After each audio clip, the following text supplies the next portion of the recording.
Recule un peu. Non, non. Certains ils disent en relation avec l'unicité, mais il n'y a pas vraiment de preuve de ça. Donc Uhud, c'est la fameuse montagne sur laquelle le Nabi sallallahu alayhi wa sallam nous a dit Haza jabal yuhibbuna wa nuhibbu. Il a dit voici une montagne qu'on aime et qui nous aime. Donc c'est une montagne qui aime les musulmans. Et aussi, c'est la fameuse montagne, quand il est monté dessus, le Nabi sallallahu alayhi wa sallam, elle a tremblé. Et il a frappé de son pied et il a dit calme-toi Uhud, en vérité il n'y a sur toi qu'un prophète, un véridique et deux martyrs. Donc c'était lui, Abu Bakr, Siddiq, Omar et Othman. Uhud aussi, c'est la fameuse montagne quand vous faites les prières de janaza. Le prophète sallallahu alayhi wa sallam, il a dit celui qui prie sur une janaza, sur un cortège funéraire, eh bien il a la récompense d'un qirat. Et celui qui va suivre le cortège jusqu'à l'enterrement, eh bien il a deux qirats. Quand ils ont demandé c'est quoi les qirats, il a dit à Nabi sallallahu alayhi wa sallam, c'est l'équivalent de la montagne de Uhud. Imaginez-vous en récompense. L'équivalent de la montagne de Uhud en récompense, quand vous priez sur vos frères et sur vos sœurs, et quand vous allez assister à leur enterrement, donc vous avez double récompense. Voilà, donc la montagne de Uhud, enfin cet endroit Uhud, eh ben c'est là où il y a eu cet événement important dans l'histoire de l'islam, en l'an 3 après l'Hégire. En l'an 3 après l'Hégire, pendant le mois de Shawwal, le 7e jour, un samedi, les Khurachites ils sont venus de la Mecque. Pourquoi ils sont venus? Suite à la bataille de Badr. La bataille de Badr qui était l'année d'avant, en l'an 2, ils ont subi une défaite fracassante.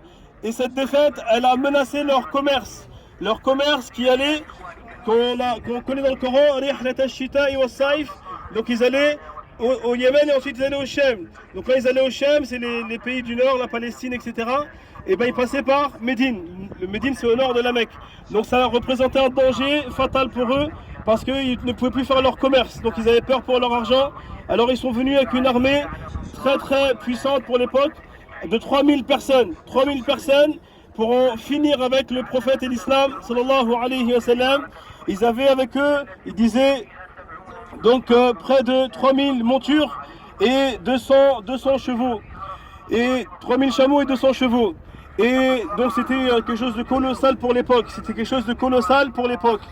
Le Nabi sallallahu alayhi wa sallam, il a été informé par son oncle Al-Abbas qui était à la Mecque. Alors il a consulté les gens de Médine, qu'est-ce qu'on fait? Donc les gens de Médine, devant une armée comme ça, ils n'avaient pas vraiment le poids. Donc au début, certains ont proposé, entre autres le prophète sallallahu alayhi wa sallam, de rester à Médine et de combattre de l'intérieur, de défendre de l'intérieur. Comme ça, même les femmes et les enfants pouvaient participer. Mais au final, les compagnons, la plupart, ils ont dit non, on va sortir à leur rencontre et on va leur montrer ce qu'on sait faire. Donc le prophète sallallahu alayhi wa sallam, il a suivi le groupe. Donc c'était un émir, mais en même temps, il suivait la mashura. Donc c'est un exemple pour nous, parce qu'il n'imposait pas, il concertait. Et après, regardez, il a suivi l'avis de ses compagnons. Il n'a pas suivi son avis à lui. Et ensuite, quand ils étaient en mi-chemin, donc ils sont sortis après de 1000 hommes. 1000 hommes avec le prophète sallallahu alayhi wa sallam. De l'autre côté, on avait combien? De l'autre côté, on a dit 3000. Et en cours de chemin, il y avait une personne qui s'appelait Abdullah ibn Ubay, ibn Salul, qui était la tête des hypocrites à Médine. Et il a dit, vous écoutez un jeune, donc il parle du prophète sallallahu alayhi wa sallam, je vous ai dit de rester à Médine, et pourquoi vous le suivez? Il a dit, allez, on retourne à Médine. Donc il est parti avec le tiers de l'expédition. Le tiers de l'expédition l'ont suivi, il reste à peine, même pas 700 personnes avec le prophète sallallahu alayhi wa sallam. Donc déjà qu'ils n'étaient pas beaucoup, alors lui en plus il vient, il déstabilise le rang, et c'est ce qu'il a mentionné Allah dans le Coran, la yukhrijan al-a'azzu minha al-azal. Quand il a dit, quand on va revenir à Médine, le plus puissant va faire sortir le plus vil de Médine, donc il se croyait lui le puissant, et le prophète sallallahu alayhi wa sallam c'était le plus vil. Donc cette histoire nous a permis de reconnaître donc les hypocrites à Médine et de voir donc que l'islam ce n'est pas que des paroles mais c'est aussi ce qu'il y a dans le cœur. Donc ensuite quand ils sont arrivés à cet endroit, donc le Nabi sallallahu alayhi wa sallam, il était un grand stratège. Alors qu'est-ce qu'il a fait? Il a mis la montagne de Uhud derrière lui. Donc les musulmans ils étaient de ce côté-là, là où vous voyez les bâtiments là, ils étaient de ce côté-là. Et les Khurachites, ils arrivaient de l'autre côté. Donc il a mis les Khurachites entre lui et Médine. Entre lui et Médine, pourquoi? Pour pas que les gens s'enfuient. Parce que leurs maisons, elles sont de l'autre côté. Donc ils sont obligés de patienter. Donc il a mis la montagne derrière lui pour éviter que les gens s'enfuient. Et Médine devant lui, comme ça les familles elles sont là-bas. Donc là ils sont obligés de rester jusqu'à la fin. Et donc les Khurachites, ils arrivent par là. Et la petite montagne où vous êtes là maintenant, ils appellent ça Jabal Avroma, la montagne des archers, ou le mont des archers. Donc c'était un petit mont où le prophète sallallahu alayhi wa sallam, il a laissé 50 archers. 50 archers à leur tête, Abdullah ibn Jubayr, et il lui a dit, surtout, vous ne bougez pas de votre place.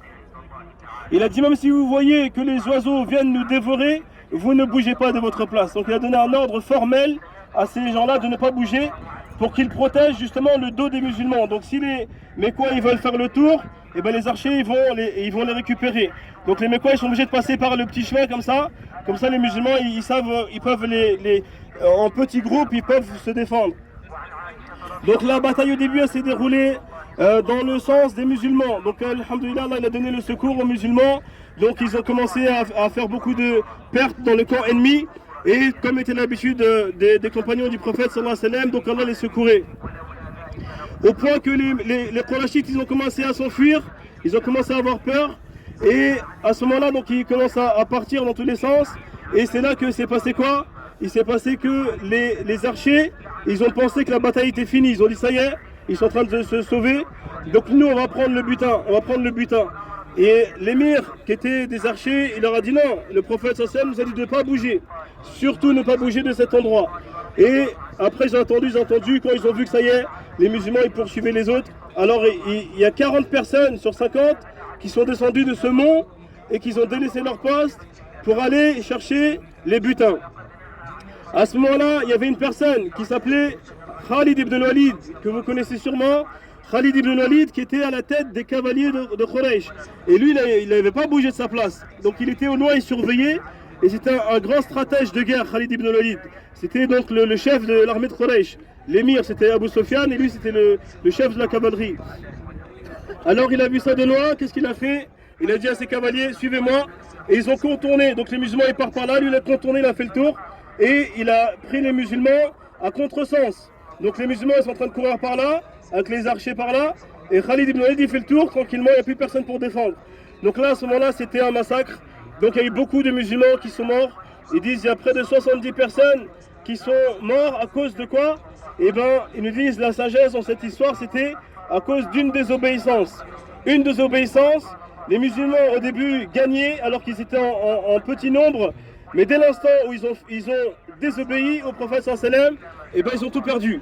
Et en fait, ils nous disent les historiens musulmans qu'Allah subhanahu wa ta'ala, il aurait pu donner la victoire complète aux musulmans, mais il a voulu nous apprendre une leçon ici, c'est que quand vous êtes avec Allah subhanahu wa ta'ala, Allah il sera avec vous.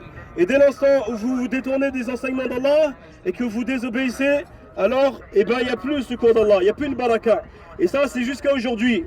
Donc beaucoup de musulmans ils disent aujourd'hui pourquoi les musulmans ils sont opprimés, machin. Et ben regardez les musulmans, on est où, on fait quoi? Est-ce qu'on est obéissant ou est-ce qu'on est déviant? C'est la seule question qu'il faut se poser. Inna Allah